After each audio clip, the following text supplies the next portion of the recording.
Bienvenidos a este nuevo módulo de macroeconomía. En esta oportunidad vamos a comenzar a estudiar el modelo de Mandel-Fleming.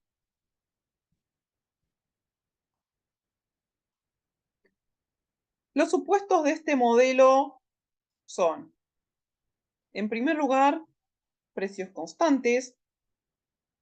Luego tenemos perfecta movilidad de capitales, es decir, que vamos a trabajar con una BP horizontal en las que se igualan la tasa de interés doméstica e internacional. Y además se va a dar tanto un equilibrio interno de ISLM y un equilibrio externo de BP. Las ecuaciones del modelo quedan la IS, que es consumo más inversión más gasto más exponetas. Agregamos, como vimos en el módulo anterior, las exportaciones netas que dependen del producto del resto del mundo y del tipo de cambio real, lo que volvía esta IS un poco más inclinada debido a la incorporación de la propensión marginal a importar al multiplicador. Luego vemos que la curva LM no tiene ninguna modificación. La oferta de dinero es igual a la demanda de dinero transaccional y especulativa. Y la BP es la suma de la cuenta corriente, que corresponde a las exportaciones netas, producto del resto del mundo y tipo de cambio real, más la cuenta capital, que depende de la tasa de interés y la tasa de interés internacional, y debe ser igual a 0. Por lo tanto, vemos que la condición de equilibrio nos muestra que se debe igualar el mercado de bienes y el mercado de dinero para estar en equilibrio interno.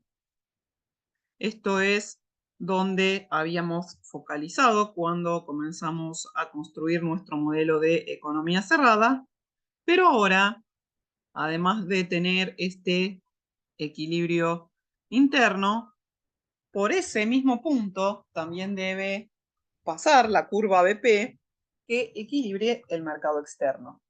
Vemos entonces que en el punto que tenemos aquí marcado, los tres mercados, bienes, dinero y el sector externo, se encuentran en equilibrio. De esta forma, en la medida que vamos incorporando nuevas variables, tenemos equilibrios de mayor cantidad de mercados. Vamos a ver los tipos de ajustes que vamos a trabajar en el modelo de Mandel-Fleming. Tal como mencionamos en el módulo en el que analizamos tipo de cambio, habíamos visto que teníamos tres sistemas: fijo, flexible libre y flexible administrado.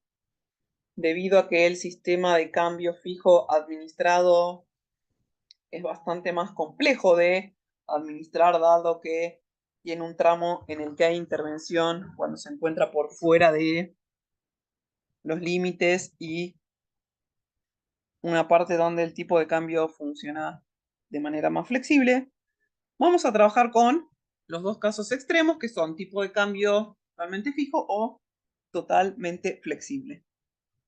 Empecemos por el fijo y vemos cómo esta primera definición de alguna manera nos va a ayudar a pensar un poco cómo vamos a tomar la decisión de las políticas que vamos a llevar a cabo cuando definamos los objetivos. Vemos entonces el trilema de la imposibilidad,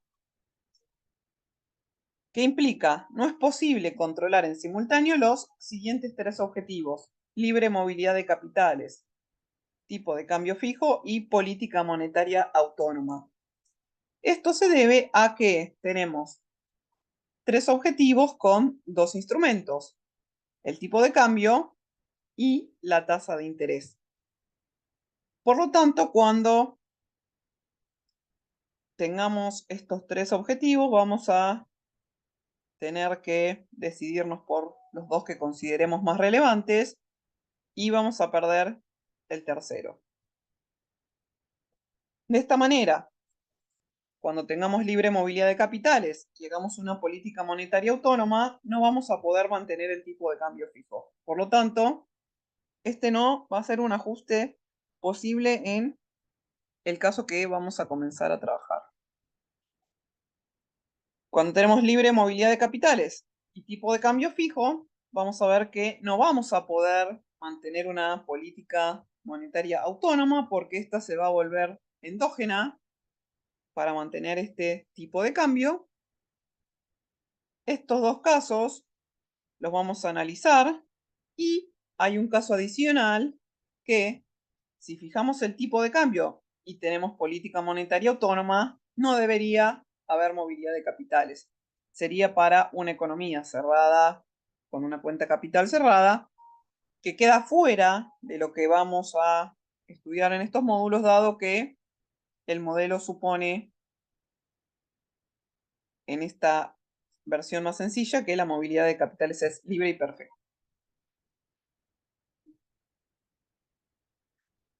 Veamos entonces, con movilidad de capital perfecta, el menor diferencial de las tasas de interés entre la tasa interna y la tasa externa causa flujos infinitos de capital. Asimismo, la política económica, ya sea fiscal o monetaria, o los shocks externos pueden causar cambios en las tasas de interés, ya sea domésticas o internacionales, y el mecanismo de ajuste es el siguiente ante un incremento en las tasas locales. Hay una rigidez en la política monetaria que genera un aumento de la tasa de interés. Este aumento de la tasa de interés va a llevarnos a un escenario donde nuestra tasa es mayor a la tasa de interés internacional, lo que va a generar un ingreso de capitales y un superávit de balanza de pagos. Ese superávit de balanza de pagos nos va a incrementar la oferta de divisas en el mercado, lo que va a presionar a la baja, es decir, va a generar una presión a la revaluación de la moneda. Como estamos en un tipo de cambio fijo, lo que debe hacer el Banco Central para evitar esta revaluación es demandar esas divisas que ingresan a la economía y, a cambio, emitir moneda doméstica. Esta expansión monetaria, como consecuencia de la compra de divisas, va a reducir la tasa de interés hasta que vuelva a la tasa de interés inicial en el que se iguale con la internacional.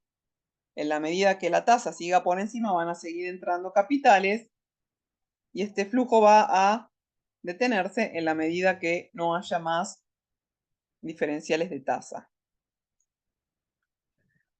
Cuando en lugar de tener una suba de la tasa interna tenemos una reducción, vamos a generar el mismo ajuste, pero a la inversa, dado que vamos a tener una salida de capitales con una presión a la devaluación de la moneda y la intervención del Banco Central va a ser la inversa. Pero siempre bajo un ajuste de tipo de cambio fijo, ya sea con una política económica o con un shock externo, el ajuste final va a estar ligado a estos movimientos. Una cosa importante que tenemos que tener en cuenta es que como estamos ajustando el tipo de cambio, comprando o vendiendo divisas, lo que a su vez implica vender o comprar moneda nacional, el ajuste final del modelo para volver al equilibrio se va a dar por un cambio en la curva LM, dado que todo este cambio en el mercado de dinero queda capturado en esa curva. Pasemos ahora a el ajuste del tipo de cambio flexible. En este caso, el Banco Central no va a intervenir en el mercado de divisas.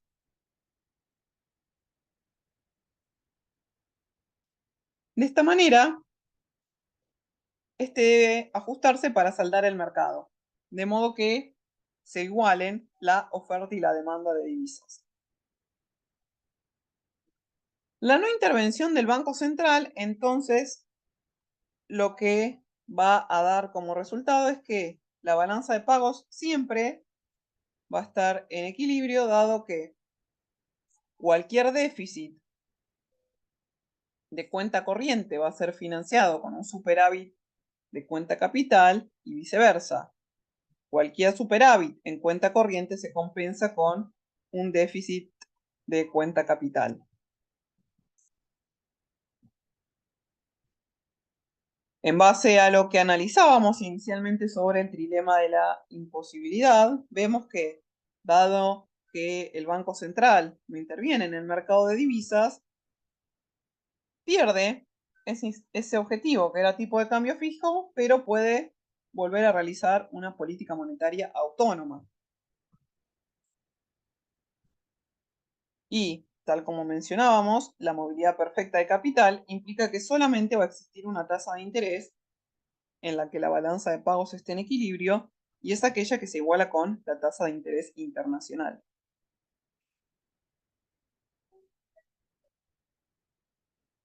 Veamos entonces que en lugar de cambios en